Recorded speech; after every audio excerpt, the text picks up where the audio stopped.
Hello there, ladies and gents, and welcome back to another episode of Bad Minecraft. Today I am going to be doing something a little bit different, and as you can tell from my very over-the-top title, I am building an XP farm. As you know, I went out and found a dungeon and have now dug a direct tunnel to it in my strip mine. It is somewhere under the ground. Luckily, it is just below here, which is rather fortunate for all of us. It means we do not have to explore particularly far. As you saw inside the house, I've also greatly expanded my enchanting area. This is very useful for us, as I will eventually be able to reach level 30 enchants. This is when the game will get really exciting. I am yet to spend large amounts of time strip mining. In fact, I haven't even completed a single straight. This is mostly because I don't play Minecraft as much as I'd like to, as I have other things to do, such as work. However, I still want to be able to make these videos for you. So coming down here, you will see I have got a dungeon. I was hoping for a skeleton dungeon so I could set up an arrow and bone collection area. However, it is completely fine for what we have. Anyway, let's start the tutorial. First, you're going to want to place 3 blocks on top of your spawner. This is to prevent any zombies spawning on top. Next, you want to mine out 4 in each direction. This is so you end up having a 9 by 9 square. You also want to dig down a certain amount, this being 4. So you should end up with a 9 by 9 square with a 4 drop. I'm not quite sure what that would total. So anyway, here is going to be a small time lapse of me mining out the entirety of the area.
Mining all of this mossy stone reminded me of back when mossy cobblestone used to be a very valuable resource, and you had great respect for anyone who was able to build an entire structure out of it. That is because it only spawned in dungeons, the same way that the only way to get bricks used to be in the 100 by 100 brick pyramid. Anyway, once you have dug this out, you want to put at the back wall an entire row of source blocks. This will push any zombies that spawn towards where you are. Now there's a lot of ways you can make this design a lot more efficient. However, I wanted to go for something very simplistic because I am rather simplistic. You don't have to block this off, I just think it looked better if I did. On this final row you want to dig down 2. This will trap any zombies down here, where we will then be able to throw them off elsewhere.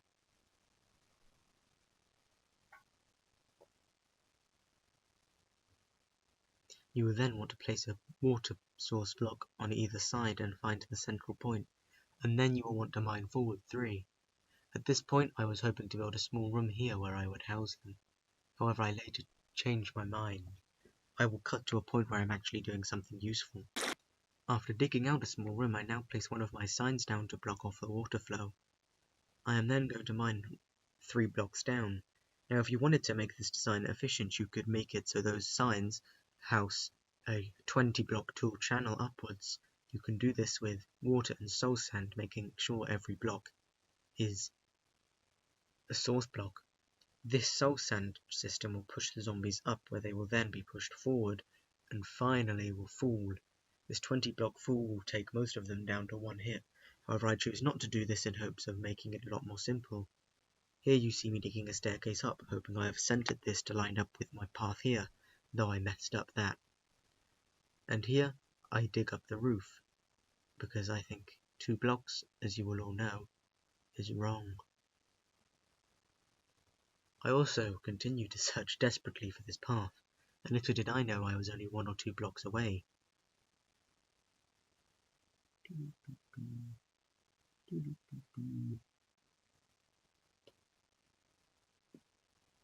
Currently no mobs can spawn because of the torches on the spawner.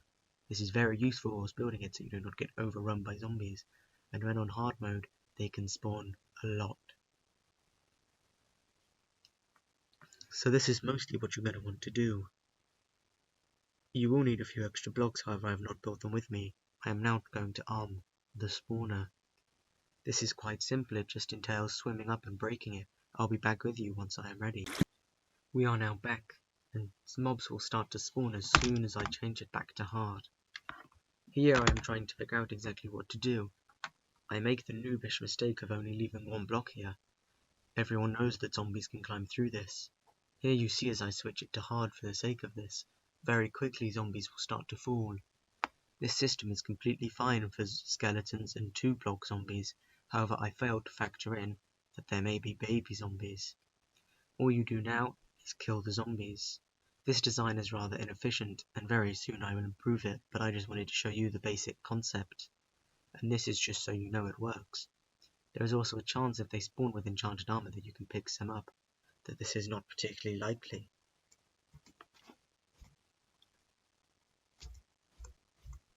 After my very weak iron sword broke, I crafted a new one. I am also going to enchant this to show what levels I am roughly up to with my current arrangement of bookshelves. As you can see, I am getting rather near to the level 30 area.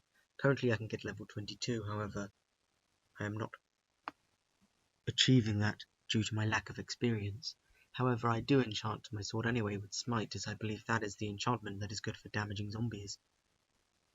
I would have liked something a bit better than just Smite 1, but you can't always win. I am now going to head back. Now I am back down here with a chest and some slabs, along with my new enchanted sword. I am thinking of ways to arrange these that would be suited best for the system, however, I have to go through many ideas. Here leaves a 1.5 block, which is still plenty. Here leaves only half a block, which would be very hard for me. Eventually I do come up with a system that would work. However, it takes a little bit of trial and error for me to reach it. This is somewhat close, however I choose to break this block and place a single slab on the floor. This allows me to keep the feet and baby zombies along with the head of the big zombies, which is very useful. The chest will also allow me to put any of my items in there that I collect. Here you can see there are large amounts of zombies already and I can start to kill them. I do slowly expand this room later in the video, adding more of these little slits, as items can only be collected from a corner, and as there is only one corner it is not particularly efficient. I am now going to start a time lapse of me collecting experience until I reach roughly level 20. This is just to show you that it does work and it doesn't take all that long, just a bit of grinding. I will be back with you soon.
That should be enough for now. I am now level 22, which would allow me to get the highest level enchant I am currently ready to get.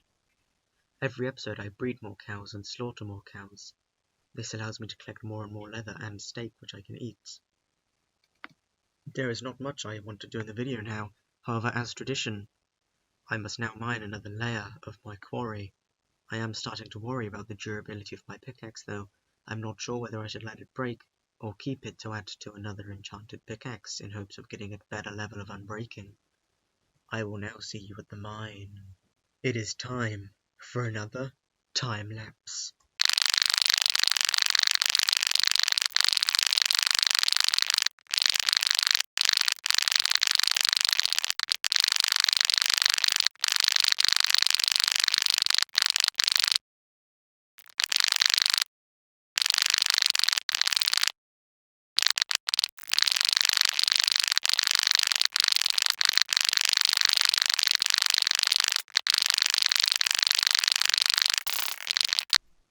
That is the mining done for this episode. I would like to say it is a completely and utterly miserable day here in Britain, though that is quite common with the wind and rain. There is not much more for me to do in this video other than to just say my goodbyes for now. Of course, another video will be coming tomorrow. The editing of these videos is slowly becoming easier, and I am hoping that this does not relate to a lower level of quality, so please tell me if it does. As you can see, my house does not look all that bad, however I still think it could do with a few changes that I cannot really be bothered to make. My sugarcane is also growing to a full level.